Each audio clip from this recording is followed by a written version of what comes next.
Hi, my name is Jake. It's the first video I'll ever be uploading. My channel is Margot Watches Movies, and I just watched a film. It was Ryan Coogler's Sinners. I've just gotten home from a pretty packed IMAX showing on Easter Sunday, and I have heard quite a bit of things about this movie. It compelled me to go after spending all day with the family. I went alone. It was a theater. It was a fun theater experience. I was surrounded by some people shouting at the screen, hooping and hollering, and I thought it added to the fun aspect of this film.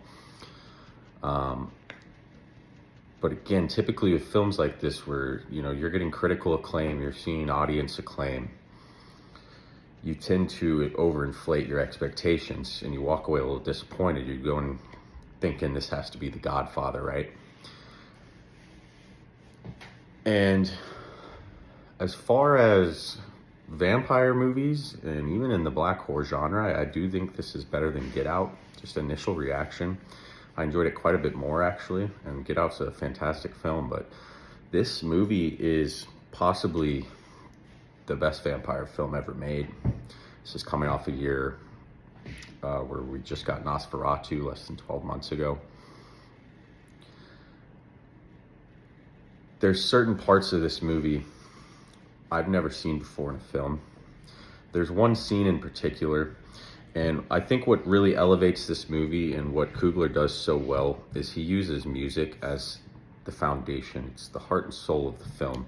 And this film has a lot of heart and a lot of soul. It has a lot of emotions. Now, there's some very funny lines. There's a great comic relief character, an old gentleman who's kind of like a pianist and a blues man. I don't know his name right off the top of my head. I do apologize. This is just my raw reaction coming out of the theater. But there is a scene in particular close to the halfway point where for about 3 minutes straight, my jaw was literally agape. I couldn't believe what I was watching. And it's this fusion of past, present, and future with a fantastic blues song to accompany it. And it is a technical masterpiece. This is a scene that will go down in the history books, in my opinion. It is truly, truly astounding what Coogler accomplished in this scene in particular. And I don't think it's something where like the film never reaches those highs again. I think it's just, this scene just is, you need to know that there is a scene in this movie that is just like so original and so damn good. And the film itself, I don't think that there was any point where it started to drag. It was perfectly paced. It was about 2 hours and 17 minutes, and I never once looked at my watch. I didn't want it to end, in fact. And when the climax comes around, I actually felt a little disappointed because I was like, oh, we're already there. I was totally fine with another 30 minutes of the situation that we were in. And it actually continues going, where you would think that the movie's coming to an end, and it kind of Return of the Kings a little bit, but I think it's to the movie's benefit. And the actual ending itself, you want to stay for the post credits on this. It is a beautiful ending,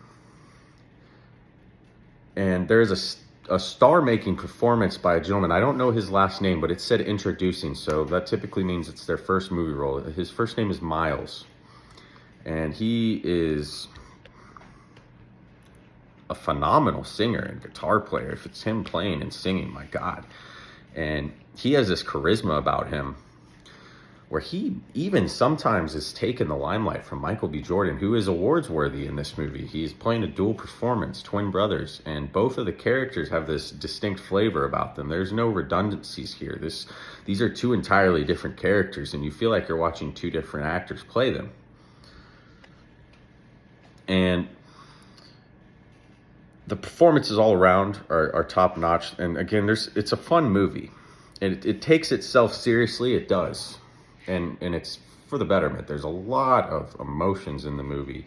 And the first half of the movie is so perfect in its world building and the way that it sets all the pieces in play. for this pretty batshit second half. There's a spirituality where you could say it connects to From Dusk Till Dawn. And as far as vampire movies goes, again, this is the best picture I've seen in that regard. It's hard to call a movie a masterpiece 15 minutes after you walk out of the theater, but this is a near 10 out of 10 film.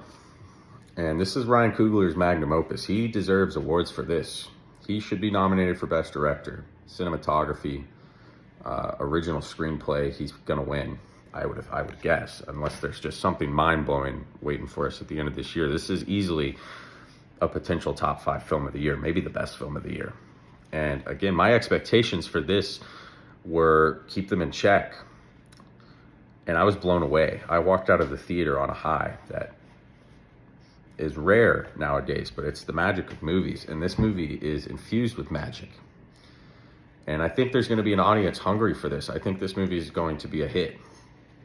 And again, it's late Sunday, but I'm pretty sure it's going to make around 50 million its opening weekend, and it deserves it. And this is a movie that is worth seeing in theaters. That theater experience I just had was quite fun. I had a really invested audience. People stood up and clapped, and the movie hadn't even ended yet. We all thought it had, but it kept going a little bit. But I wish that I was one of the people that did, because it deserves an ovation. It is a freaking awesome movie.